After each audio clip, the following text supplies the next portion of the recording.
Saya tantang Gus Dur untuk mubahalah. Kita bersumpah di hadapan Allah.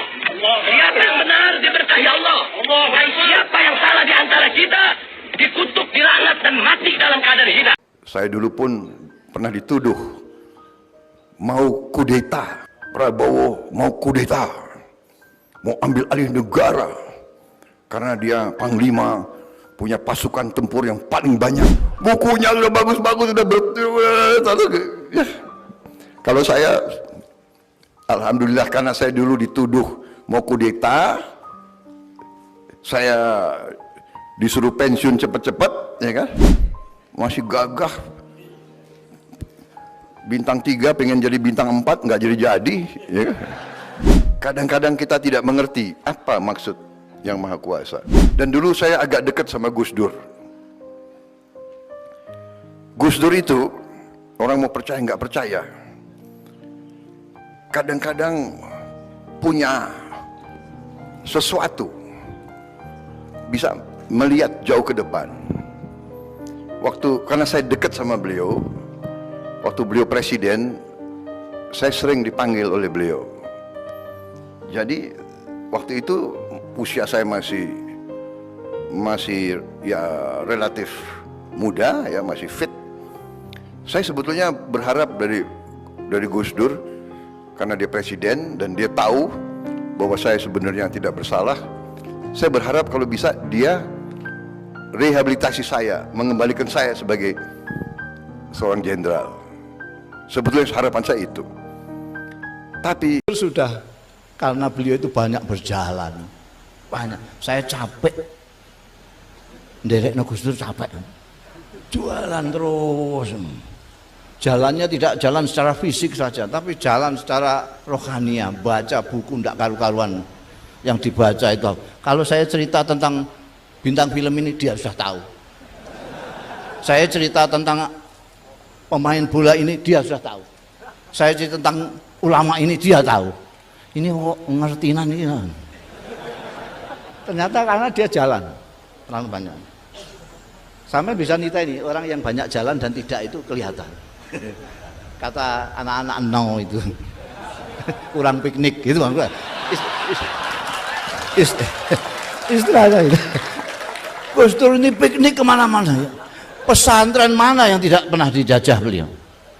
Mulai dari tambak beras sendiri, Denanyar, Tebuireng, Sarang, Krapyak, Tegalrejo, Al-Azhar.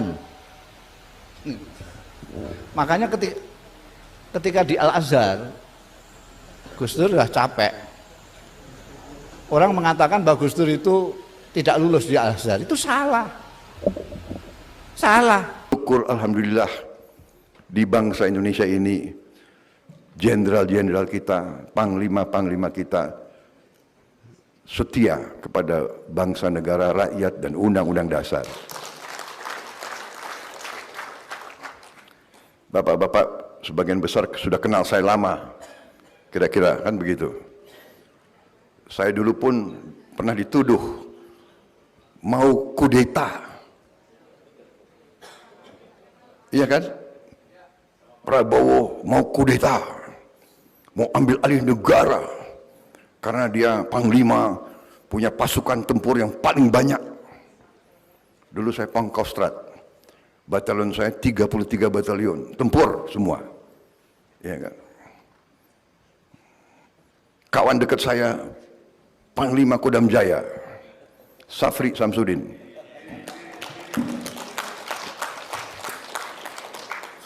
Sampai sekarang masih kawan baik, masih membantu saya. Maksud saya mau cerita, ya kan, dituduh. Tapi saya bertanya, sejarah mencatat, apakah Prabowo kudeta atau tidak? Kan tidak. Dituduh mau, tapi tidak lakukan. Saudara-saudara, saya maju, saya menawarkan diri untuk berbakti kepada negara. Saya ingin diberi mandat, saya ingin untuk diberi kesempatan memimpin bangsa dan negara ini. Karena saya merasa bahwa saya faham, saya mengerti apa yang sedang terjadi kepada bangsa kita ini. Saya faham bahaya-bahaya yang dihadapi oleh bangsa ini. Karena itu saya terus berjuang, tapi di atas jalan yang benar, di atas jalan Undang-Undang Dasar. Saya datang di hadapan rakyat dan saya minta mandat. Kalau rakyat memberi mandat kepada saya siap bekerja untuk rakyat, untuk bangsa dan negara. Kalau rakyat tidak memberi mandat, ya tidak ada masalah. Dan saya sudah buktikan berkali-kali.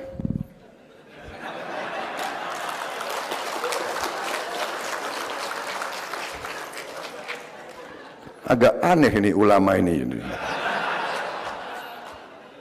Kok ketawa ya?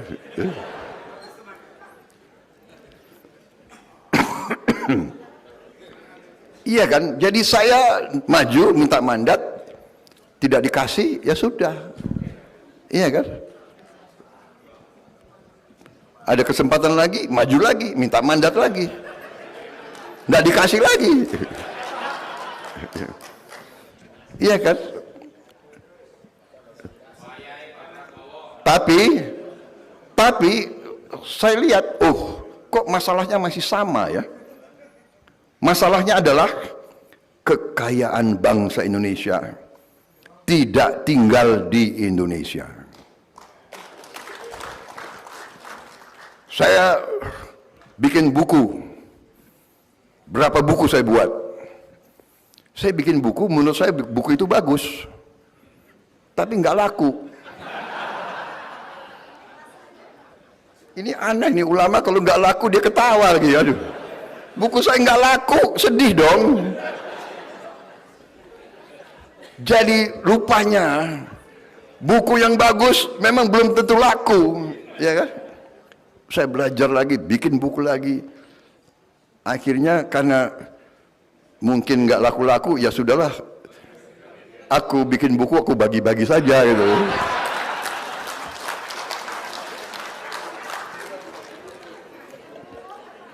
Tapi saya belajar sekarang, bikin buku jangan terlalu jelimet. Bikin buku harus banyak gambarnya. Bagaimana Prof? Ini profesor sama juga ini sama saya ya kan? Prof, Pak Jafar Hamzah, gimana ini? Ini banyak profesor di sini. Saya kira mengalami nasib sama saya gitu ya. Bukunya sudah bagus-bagus, sudah ya. Kalau saya, alhamdulillah karena saya dulu dituduh mau kudeta, saya disuruh pensiun cepat-cepat, ya kan? Masih gagah. Bintang 3 pengen jadi bintang 4 nggak jadi ya kan? Jadi terpaksa saya jadi pengusaha. Tapi itulah kebesaran yang maha kuasa ya. Kadang-kadang kita tidak mengerti apa maksud yang maha kuasa. Waktu saya diberhentikan atau dipaksa pensiun dini ya kan, saya sedih juga itu ya. Wah, masih gagah. Sekarang ya setengah gagah lah masih. Tapi dengan saya masih muda, sudah pensiun, saya karena dulu ya memang saya pensiun nggak punya apa-apa. Saya jadi pedagang, saya jadi pengusaha. Dan Tuhan memberi. Ya, di situ saya merasa, mungkin itu maksudnya yang maha kuasa. Dan dulu saya agak dekat sama Gus Dur. Gus Dur itu, orang mau percaya nggak percaya, kadang-kadang punya sesuatu, bisa melihat jauh ke depan. Karena saya dekat sama beliau, waktu beliau presiden, saya sering dipanggil oleh beliau. Jadi waktu itu usia saya masih ya relatif muda, ya masih fit. Saya sebetulnya berharap dari Gus Dur, karena dia presiden dan dia tahu bahwa saya sebenarnya tidak bersalah. Saya berharap kalau bisa dia rehabilitasi saya, mengembalikan saya sebagai seorang jenderal. Sebetulnya harapan saya itu. Tapi beliau panggil saya. Habis itu beliau punya satu teknik kalau mau kasih tahu.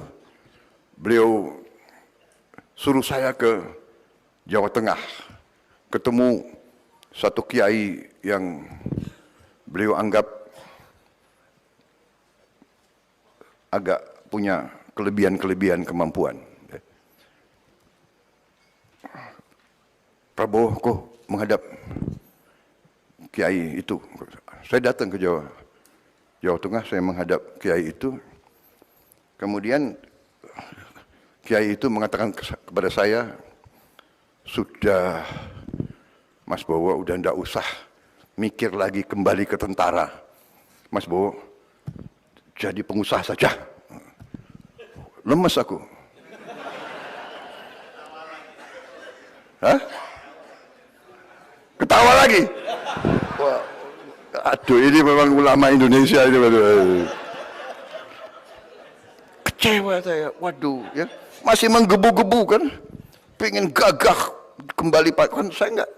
Dalam arti kan dituduh ini kan tidak terjadi. Sudah, habis itu saya kembali ketemu Gus Dur.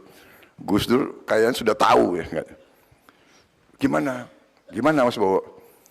Ya katanya suruh jadi pengusaha, Gus. Ya sudah, kamu pengusaha saja. Tapi ternyata, ya, mungkin itu yang menyelamatkan saya. Akhirnya saya jadi pengusaha.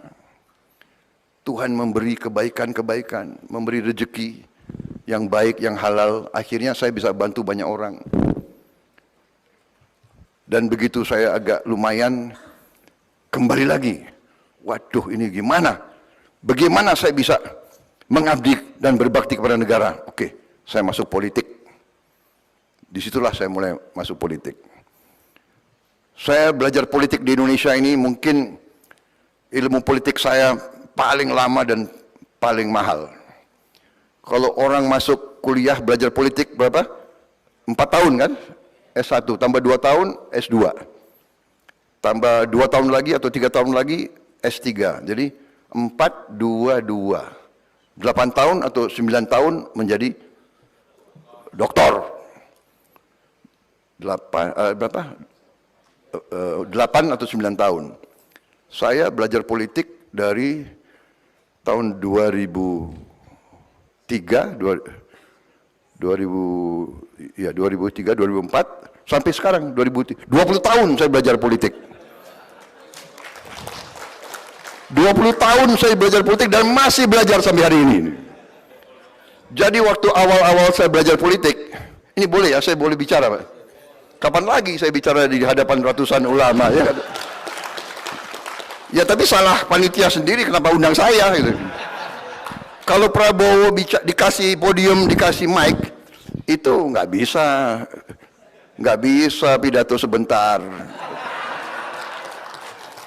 Jadi salah sendiri ngundang saya. Mudah-mudahan bisa tahan. Tapi begini, benar. Jadi ternyata waktu saya belajar politik, saya mengira politik itu ya, datang, bikin konsep visi misi yang bagus, iya kan? Habis itu orang, oh visi misinya bagus, yuk pilih dia. Ternyata politik di Indonesia nggak seperti itu. Pertama kali saya berada di sebuah partai politik, saya nggak sebut nama partai itulah, nggak enak. Pertama kali saya masuk, partai itu membuat konvensi. Dengan semangat saya ikut konvensi itu. Kenapa? Enggak, saya enggak sebut partainya. Terserah, kalian boleh nebak-nebak. Saya ikut keliling Indonesia dan waktu itu yang ikut sama saya itu ya banyak tokoh juga, termasuk Pak Nurkolis Majid waktu itu. Jadi kita diundang di tiap provinsi ya, memberi visi dan misi, Pak Nurkolis bicara, saya bicara sebenarnya. Habis itu tanya jawab, tahu-tahu dari belakang ada yang berdiri bicara ke Pak Nurkolis. Pak Profesor, benar yang Bapak sampaikan, benar sekali, kami setuju, tapi ini kami ingin yang konkret.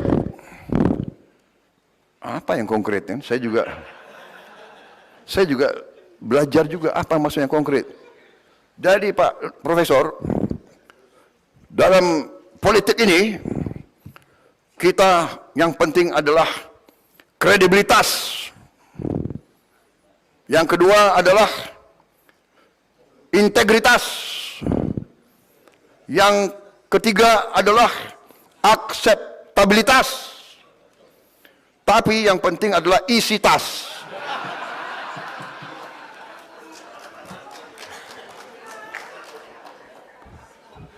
Pak Nurkolis kan orang profesor yang idealis, ya kan? Marah-marah gitu. Apa maksudnya isi tas? Oh, saya belajar. Oh, begitu. Sudah, karena beliau itu banyak berjalan. Banyak. Saya capek. Nderek Gus Dur capek. Jualan terus. Jalannya tidak jalan secara fisik saja, tapi jalan secara rohania. Baca buku ndak karu-karuan yang dibaca itu. Kalau saya cerita tentang bintang film ini, dia sudah tahu. Saya cerita tentang pemain bola ini, dia sudah tahu. Saya cerita tentang ulama ini, dia tahu. Ini kok ngertinan ini. Ternyata karena dia jalan terlalu banyak. Sampai bisa nita ini, orang yang banyak jalan dan tidak itu kelihatan. Kata anak-anak no itu. Kurang piknik gitu kan. Istilahnya itu. Gus Dur ini piknik kemana-mana. Pesantren mana yang tidak pernah dijajah beliau? Mulai dari tambak beras sendiri, Denanyar, Tebuireng, Sarang, Krapyak, Tegalrejo, Al-Azharin. Makanya ketika di Al-Azhar, Gus Dur sudah capek. Orang mengatakan bahwa Gus Dur itu tidak lulus di Al-Azhar, itu salah. Salah. Tanyakan Kiai Sanusi. Salah. Dia memang tidak kuliah.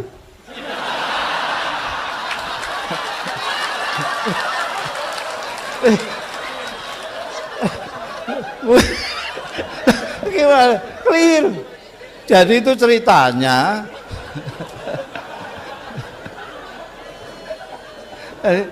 Ceritanya Gus Dur itu tanya saya. Gus Dur itu saya nggak tahu kenapa dia menyintai saya nggak tahu juga. Apa memang saya ini memang orangnya simpati, apa nggak tahu. Sejak saya datang, ini kan saya datang setelah Om Sanusi sama Gus Dur. Saya datang belakangan. Saya melarat belum dapat beasiswa, yang nyeplok nondok ya Gus Dur. Dia itu lihat saya terus seneng gitu aja. Jadi dia selama ini nggak kuliah. Begitu saya datang, terus tanya sama saya, sampean kuliah di mana? Saya ini yang baru dibuka ini, namanya Al-Qismul Ali Dirasatil Islamiyah wal Arabiyah. Nah dia tidak tanya, tidak apa. Kenapa kamu milih itu? Enggak. Ya udah aku ikut, gitu. Ini kok ikut ini? Begitu masuk, udah lihat mata pelajarannya. Loh ini kan pelajaran kita di pesantren-pesantren ini. Loh memang saya milih yang saya tahu, kok saya bilang gitu. Saya tidak pernah sekolah selamanya. Saya itu kan tidak pernah sekolah, Gus. Saya tahunya pesantren. Jadi saya cari fakultas mana yang kira-kira tidak ada pelajaran yang sekolahan, yang pesantrenan semua. Bangsane tafsir, tauhid, bangsane gitu itu. Kata Gus Dur, nah ini kan entek-entek umur itu. Ya terus lalu enggak kuliah, ya enggak kuliah sudah. Terus langsung kirim surat lamaran di Baghdad, diterima di sana. Dan dia lulus lebih dulu dari saya. Jadi keliling. Kalau Indonesia bagian kecil. Jadi ketika dia selesai di Irak, dia nyurati saya. Saya sudah selesai, alhamdulillah. Sampai nanti kalau sudah selesai cari utangan. Kamu cari utangan nyusul saya. Saya sekarang sudah di Belanda. Saya dapat pekerjaan yang gajinya besar sekali. Ngepel kapal keruk. Gus Dur menang ngepel kapal keruk. Jadi kalau sore oli tok di sini. Kamu enggak bayangkan itu. Oh, Bu Nuri aja enggak bayangkan. Sampai juga sudah saya carikan pekerjaan yang sesuai dengan sampean di bagian reklame. Untuk gambar-gambar reklame itu kan. Dia tahu saya bisa gambar. Nanti kira-kira sekian bulan gaji kita sudah bisa untuk membeli mobil second. Kita nanti berangkat pulang lewat darat. Kawan-kawan yang akan kita lalui sudah saya kirimi surat semua. Rinci. Nanti dalam perjalanan kita bisa bicara tentang Indonesia. Jadi sudah lama, jangan tema baru sekarang.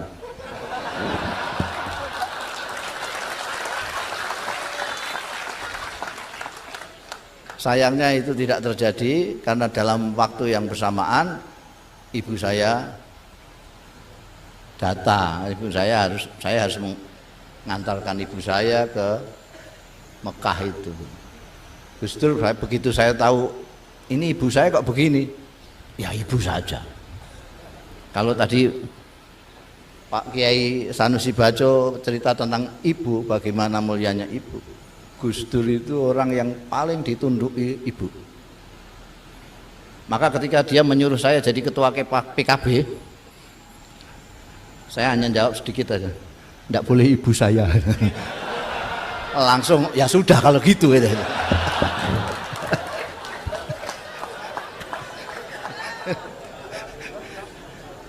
Kembali kepada ceritanya Gus Dur tadi ya. Jadi Gus Dur sampai karena banyak berjalan, beliau sudah sampai kepada ukhuwah insaniyah. Sampean mungkin ukhuwah Nahdiyah saja masih tertatih-tatih. Ukhuwah Islamiyah saja masih tidak terbayangkan gimana. Apalagi sekarang ini kalau orang Islam kayak di sini gitu enak ya. Wah, guyang-guyu. Wong khol kok guyang-guyu itu enggak.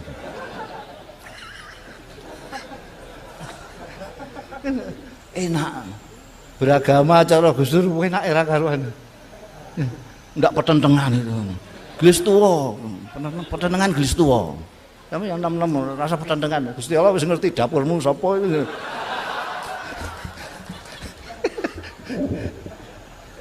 Gus Dur sudah sampai insan manusia, jadi beliau itu sudah manusia yang dipikirkan, tidak orang Islam tok, jangan. Jadi apalagi kok hanya politisi tok, hanya seniman tok, enggak. Ini sudah manusia. Ini kuncinya. Anak Gus Dur sudah manusia, maka yang dipikirkan juga yang manusia. Jadi bisa memaklumi semua Gus Dur. Karena manusia itu memang diciptakan Tuhan macam-macam. Kan ada orang yang tidak tahu, disangkanya Gusti Allah itu menciptakan manusia itu hanya segini, menciptakan swarga itu hanya untuk orang segini. Dia pikir swarga itu sak Jakarta tok gitu. Swarga kok sak Jakarta tok, dia dipikir swarga itu arduhas samawati wal ard. Bumi itu hanya sepersekian butir debu kalau di alam semesta ini. Anda buka YouTube, pakai kunci bumi, klik, lihat itu kecilnya bumi. Bumi, matahari sekian, sini ada lagi guru, ini tidak kelihatan. Apalagi kok Jakarta. apalagi TPS. La ilaha illallah. Pilkada kok mikire koyo donya salam.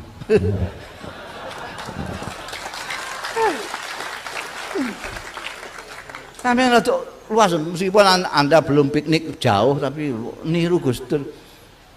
Wawasannya diluaskanlah, jelaskan. Jangan ini sekarang ini kita mengholi Gus Dur. Mengholi Gus Dur itu sama dengan memikul jenazah ke kuburan. Ada orang memikul jenazah ke kuburan cengengesan. Itu kuwalik udele.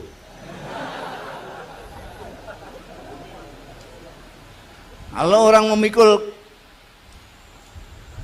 apa namanya pendosa itu bahasa Indonesianya? Keranda.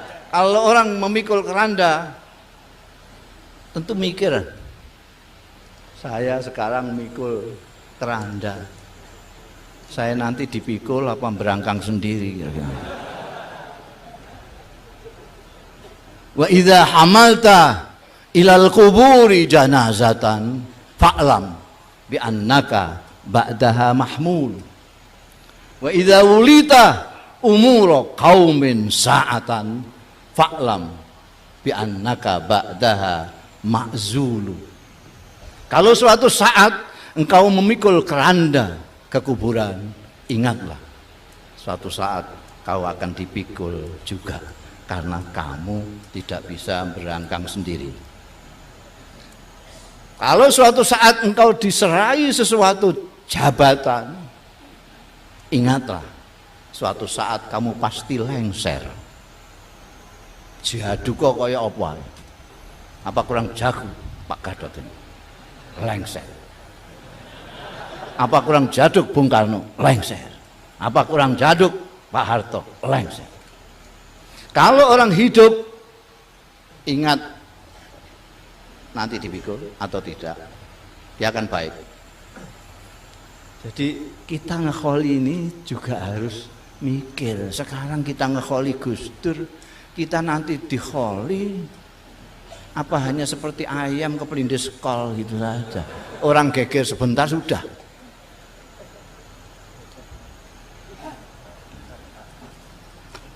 Ingat mati ini penting. Ada orang sombong, angkuh, petentang-petenteng karena dia lupa kalau akan mati. Di tempat saya ada yang diajak takziah nggak mau. Kang Parno takziah yuk ke tempatnya Parno. Rasudi. Loh kok Rasudi gimana takziah?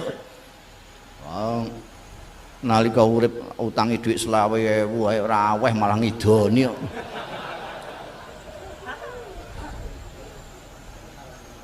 Ben kono direbung semut ra ora. Karena pada waktu hidup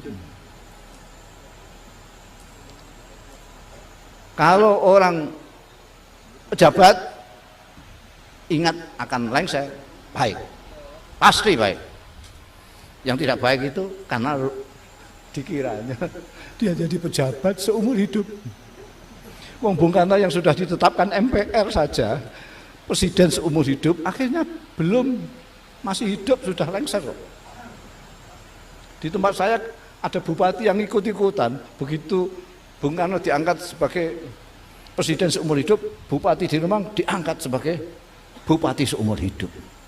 Ternyata Bung Karno nggak jadi, dia pun nggak jadi. Terus jadi mantan. Dulu masih menjabat, wah kenal nggak kenal, kemana jeneng, wah manggilnya kanjeng, kanjeng. Mana kanjeng? Nggak kenal barang. Wah. Setelah lengser, jangankan orang biasa, anak buahnya aja nggak nyapa. Karena dulu sering ditempelani. Akhirnya terus jalan-jalan itu kasihan lah itu. Pakai jasnya kegedean karena dulu gemuk. Tak ajak ngomong soal nostalgia zaman dia kuasa itu, wah senengnya bukan main. Jadi kita harus ingat. Nah ini saya belum tahu, barangkali ada yang tahu sampean. ada orang tokoh, bukan hanya tokoh nasional tapi tokoh internasional, pernah jadi presiden, kiai segala macam, tapi sering ziarah kubur. Pernah ada yang kok menengai? Gus Dur ini saya kira satu-satunya presiden sing sobo kuburan. Presiden itu pejabat paling dhuwur itu. Malah dinyai karo ngomong jane sarkup sarjana kuburan. Ketika ada yang tanya sama Gus Dur, kenapa kok sampean sering ke kuburan? Jawabnya persis seperti Syekh Bahlul. Sampean kenal Syekh Bahlul? Sekarang dibuat mainan Bahlul, padahal itu min ukola ilmajanin. Syekh Bahlul itu Abu Wahbin Al-Bahlul bin Amr As-Sayrafi Al-Kufi. Dia hidup pada zamannya Harunur Rasyid. Entah Gus Dur pernah baca itu atau kebetulan sama. Ketika ditanya jawabannya itu, sampai kok sering ke kuburan? Saya senang di kuburan ini. Orangnya baik-baik, tidak ada yang saling fitnah, tidak ada yang ghibah, ngerasani sana ngerasani sini. Dan lebih jauh daripada itu, dia mengingatkan ke akhirat. Jadi kalau Gus Dur kan masih hati-hati, jadi pejabat masih hati-hati, itu karena sering ke kuburan. Nah sekarang ini ke kuburan musyrik kan? Ayah. Sekarang ini repot. Hal-hal yang bisa mengingatkan kita kepada sesuatu yang mulia itu mau dihilangkan. Muludan, sarana untuk mengingat pemimpin agung kita yang akhlaknya tadi sudah sebagian dikemukakan Kiai Sanusi Bajo, dibid'ahkan. Haul yang mengingatkan tokoh-tokoh yang berjasa kepada masyarakat dan mengingatkan kematian. Sekarang bahkan mengucapkan selamat ibu saja diharamno. La ilaha illallah. Iki wong isine haram tok. Saya khawatir nanti di swarga itu yang ardua samawati wal ard isinya cuma mereka tok. Kasihan mereka, kesepian ya. Lundang sandung itu satu kancane.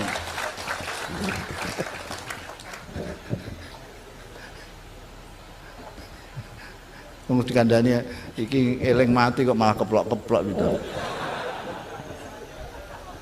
Jadi jadilah Anda manusia yang kalau bisa sekomplit Gus Dur itu, maka sampean akan bisa menjalin yang namanya ukhuwah insaniyah atau basyariyah. Anda tidak akan melihat manusia ini. Kalau sekarang ini manusia masih melihat sangat sempit sekali. Golkar PDI apa PKB?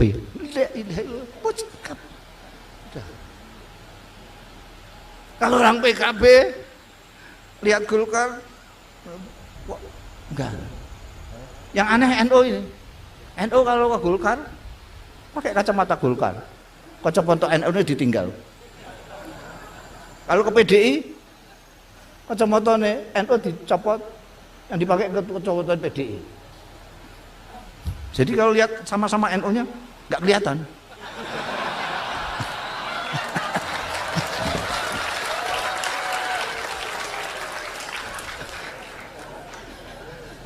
Pakai kacamata manusia.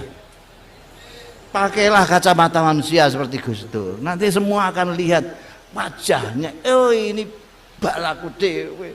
Tunggal mbah. Tunggal mbah. Siapa? Minimal Mbah Adam. Kalau tidak Mbah Nuh. Adam kedua itu. Kalau kita pakai kacamata manusia. Tapi kalau kacamatanya kacamata Islam, saya lihat orang itu kayak Romo Muji, ini wong ta ora.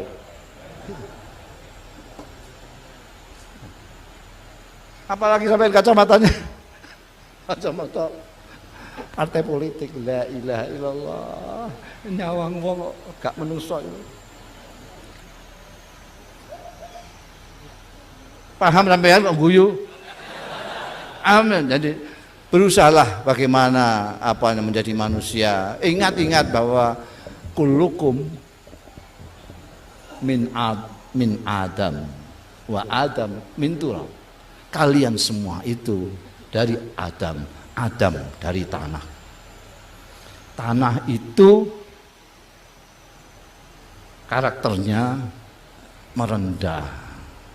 Lain dengan iblis. Iblis itu dari api, karakternya mau naik ke atas saja. Kenali diri kamu sebagai anak cucu Adam.